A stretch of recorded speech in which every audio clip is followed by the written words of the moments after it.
Hi friends, I'm doing a video about birth and death cycle. As we know, we all, those who are born will die eventually, one day, and then many people do not understand that, we keep coming back. So it's really birth and death, and then it's in a transit, and then come back again, birth and death and transit again. So it's a cycle that continues. The question we have is why? Why we birth and death and again birth and death continuous cycle?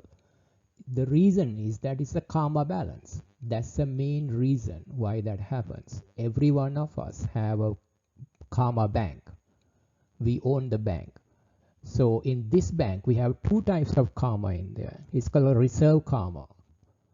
All the actions that we have done, positive and negative, and they go into that bank and become a reserve. And then the portion of that reserve becomes fructifying, and that is the part that we bring into the life for the current life. So that is how it happens. As long as there's a balance in this bank account, we will come back. So this is the main reason, because there's a karma balance left in the account. So it has a reserve karma and then the fructifying karma. Fructifying karma is what we are bringing into this life. And then whatever actions that we do in this life is going back to the reserve, because not every action is going to fructify immediately. So that is the reason.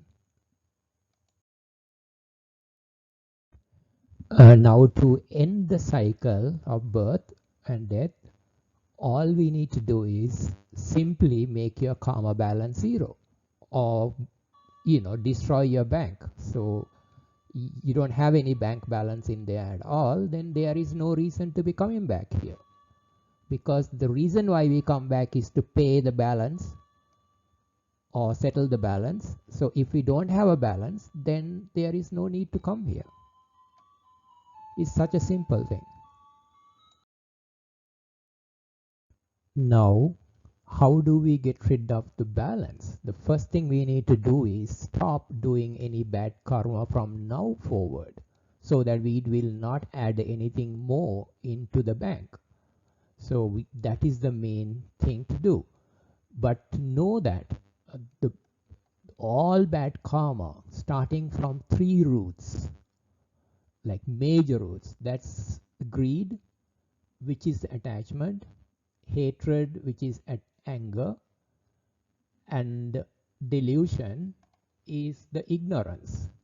So these are the three main reasons why we create bad karma for ourselves. If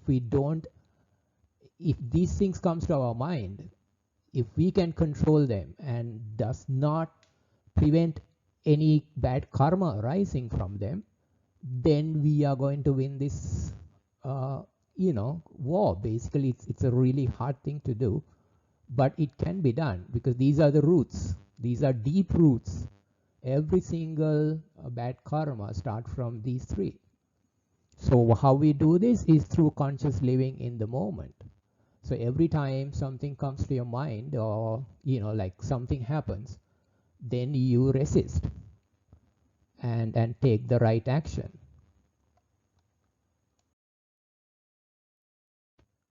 How does greed, hatred, or delusion originate? They originate from sense organs, like from the eye. When we see something, it can be a positive thing, or we can relate to a negative issue. So also ear, nose, tongue, body, and mind, because we have ear with hearing, nose with smell, tongue with taste, body with touch, and the mind with thoughts. So all these ones are the ones that originates, whether it's good karma or bad karma, from, if they are from greed, or if they are related to greed or hatred or delusion, of course you are going to create a bad karma for yourself, which is going to be added to your bank account, which you really do not want that to happen. So controlling these and paying attention is the key to get rid of bad, creating new bad karma. So that is the challenge. And the reason is that if we can, uproot these three from your life, greed, hatred, and delusion, through conscious living, then of course you're going to win this game, because you realize, okay, this is related to greed, this is related to hatred, or this is related to delusion, so I will not take action. So that's how it's done. So it's called discipline. So discipline is needed to uproot this negative action resulting from the above three roots. Once we stop creating new bad karma, we still have a balance in our bank. So we want to get rid of that balance, which is a reserve karma and also fructifying karma that we have brought to this life. Reserve karma is the one yet to be fructified, because it's not ripe yet. But we need to get rid of both of those if we want to get rid of the balance. Because if we don't get rid of the balance, we will not overcome birth and death cycle. Now, how do we get rid of the reserve karma? First thing we could do is, every one of us have a spirit guide. You always watches us. So you can ask the guidance from your spirit guide, that you want to do this. So if your spirit guide knows who your karmic creditors are, where you owe your debts, karmic debts, basically. So where that's the spirit guide can help you tremendously in that area. And also share your good karma with karmic creditors. Any good karma that you have, that all good deeds and good actions you have done, you can share that with your karmic creditors, because you're paying off them. And anyone seeking good karma, and you convert your good karma to something called kusal, meaning that that good karma will not have a result at the end of the day. Basically, you don't create a balance with it. So that's called kusal. So if we do good karma, it will create a balance. So we will come back to reap it.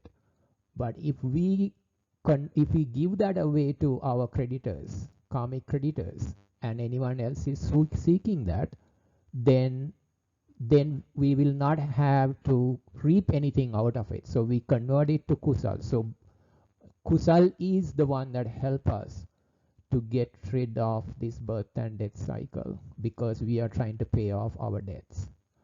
The other one is take responsibility for your all past actions and seek unconditional forgiveness. You can always ask for unconditional forgiveness from your karmic creditors, such as parents, loved ones, friends, and enemies. Whoever that's you have karmic credit, but you do not know exactly how much you owe, because you have no idea of that. But you can but continuously ask for forgiveness, because if you have done anything wrong, or any balance that you have in the bank, you want to get rid of it. So you ask for forgiveness and you give your good karma to them. The other things you can do to remove karmic reserve karma, uh, you can perform karmic debt focused wishing well meditation. It's basically we are wishing who well for anyone we owe karmically. We wish them all the best, whether they are, with these are past uh, creditors. So we always focused on them and say, we are wishing them well all the time. So we have no anger towards them or anything like that. The other one is treat your parents your utmost best. This is the best good karma you can ever do, because it's very hard to pay off what our parents done for us karmically, because we will always overbalance for our parents. So we have the Most important thing is to treat your parents very, very well, no matter what, and then seek forgiveness from your earlier parents. That is important, because when you see, you are treating your parents very, very well, and then you can that creates a good karma, and then you can give that to the earlier ones, that and seek forgiveness. Also, that helps to remove the karma reserve, because this is one of the best good karma to do. Now, to deal with fructifying karma in this life, what we brought to this life, again you can ask your guidance from your spirit guide or guardian angel. That helps quite a bit. Also, other easiest one is face consequences with understanding, because nothing happens to us unless we deserve it, because it's karma that's coming to hurt us, nothing else. Because if you don't have it, you will not get hurt. So whenever something happens to us, it is our own doing, there is nothing else that happens. So at that point, once you know whatever bad things that's happening to you, or to us, we know it is because of our consequence of a bad karma in earlier periods, all in a lifetime. So that is the reason. So we need to understand that, so we will happily pay that. That's the best one you can do. So once you pay off that karma, you don't have to balance goes away. And the other one you should do is do your best to discharge your obligations irrespective of reward. If you're working somewhere, don't work for whatever they pay you. Then you're creating a karma for yourself, because you're not getting a good job because you don't deserve it. It's your karma doesn't deserve it. So that is the reason. So you have to do your best for everything you do, whether it's work or whether it's family or whether it's friends or home or whatever, or the environment or whatever it is. You have to do your best, because you cannot judge yourself and say, no, I'm not doing my best because of this. It's not the way it works, because that way you are going to create a balance. You don't want to create a balance. You always do your best. Give your best for everything you do. Other one is for form offsetting good karma. Then there's a way to know what karma we brought to this life, and then you can do uh, offsetting good karma to and then share that with those who are seeking.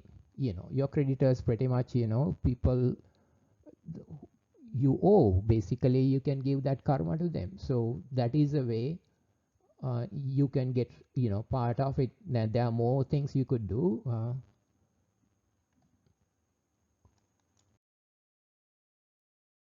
Here are the more things you can do. Forgive others completely and unconditionally. Anything that someone has done to you, you need to forgive them completely, so that you will not have a balance to receive from them. So that is the main thing. When you forgive someone completely, there is no debt to you from them. So that is the reason. So you don't create a balance. And do not seek anything undue or unearned. Never, because when you do this, you are creating a balance in your account, which you don't want that to happen.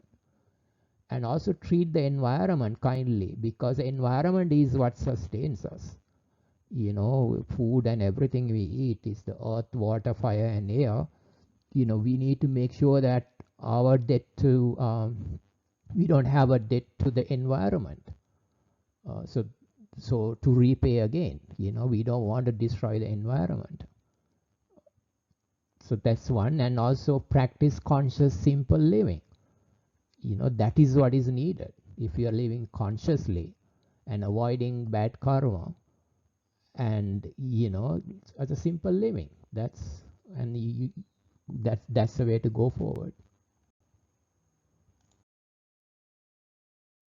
Here is the final page. This is Buddha's teaching. This is commonly known as Nirvana. but the correct one is Nibbana. Nib means break, Bana means birth. So we are breaking the cycle of birth. That is what is it's all about. It is basically we are clearing our karma balance. It is such a simple thing. This is in very plain English, that how we can get rid of birth and death cycle. uh, of course, good luck, and hopefully you know we all can get rid of our balance, and we don't have to be born again and again, because this birth is suffering. Not many people understand that, but birth is suffering, living is suffering. I mean, we get ill and then we die, and then we separate from our loved ones, and lot of bad things happens in between. Of course, some people would say life is great. Yes, that's for them, if you truly understand how life works, but then you wouldn't really want to keep coming back. So that's why Buddha taught us, how not to come back. So that's called nirvana, or it's a real word is nibbana. So that's what it is. If I mean, because we don't not know the reserve karma, we may not get rid of this life cycle in this life itself, but you would have stopped creating new bad karma. So the bank balance will be very minimal for the next life, and then you can try and get rid of that in the next life. So that will be done easily. I hope there's something added to you. If you have questions, you can write down. Thank you.